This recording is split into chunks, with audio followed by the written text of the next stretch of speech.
કેયો હા બોલો ની. ગયા મહિને મેં તને 50,000 રૂપિયા આપ્યા હતા ને, એમાંથી 10,000 રૂપિયા આપતો. ઈ પૈસા તો અત્યારે મારી પાસે નથી. નથી મતલબ ક્યાં ગયા? ઈ તો મેં કેયું તું બહુ પૈસા વાપરવા મળી એવું લાગશો. મને ખબર છે લગ્નની સીઝન હાલે છે, પણ તારે પૈસા વાપરવામાં થોડું ધ્યાન દેવું જોઈએ.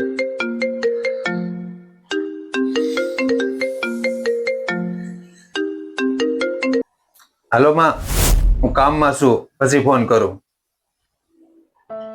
હું કહેતા હતા બા? કાંઈ નહીં, ખબર અંતર પૂછવા ફોન કર્યા કરે. પેલા તો તમે બાનો ફોન કાપતા નહોતા, શું કઈ છુપાવો છો? ના, કાંઈ એવી કોઈ વાત નથી. તો બતાવો ની. શું કરું આમાં બા હારે વાત? બા કાંઈ સમજતા જ નથી. પેલા મારા ખર્ચા ઓછા હતા એટલે હું ગમે ત્યારે વિચાર વગર પૈસા વાપરી શકતો. હવે હું એ વસ્તુ નથી કરી શકતો. હવે એને સમજવું જોઈએ કે હવે મારા લગ્ન થઈ ગયા છે. ખર્ચા કેટલા હોય, ઘરના ખર્ચા, બાળકોની ફી, લોન ના હપ્તા. પણ આમાં બાનો શું વાંક છે? હું બાનો વાંક નથી કાઢતો, પણ હવે બાના વધારાના ખર્ચા નથી કરી શકતો. એણે એવું તે શું માંગ્યું? થોડા દિવસ પહેલા જ બાએ 50,000 રૂપિયા માંગ્યા હતા. તમે પૂછ્યું તું કેમ માંગ્યા?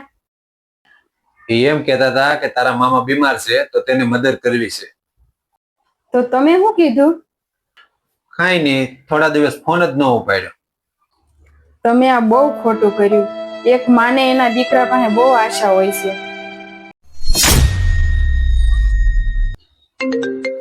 પ્લીઝ બાનો ફોન હોય ને તો મહેરબાની કરીને નહીં કાપતા.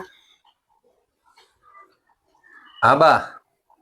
બેટા, તારું જરૂરી કામ હતું. તારા ખાતા નંબર આપને તો હું તારા ખાતામાં પૈસા નાખી દઉં. ક્યાં પૈસા બા? તે તારી વહુને કહીને મારા ખાતામાં 50,000 રૂપિયા નાખ્યા હતા ને ઈ. બા, તમારા દીકરા બહુ બીજી રહે છે ને, તો એણે મને કીધું છે કે તું પૈસા મોકલી દે. તારો પણ આભાર માન્યો છે અને તેમના દીકરાને પણ કામ પૂરું થતા તરત જ પૈસા આપી દીધા. ખૂબ જ સમજદાર છોકરો છે, બિલકુલ તારા જેવો જ.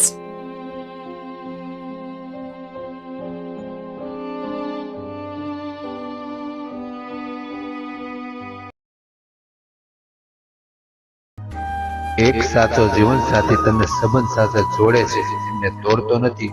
અને એક એવો પુત્ર છે જે પોતાના માતા પિતાના અવાજમાં પણ છુપાયેલા દર્દને ઓળખી શકે છે.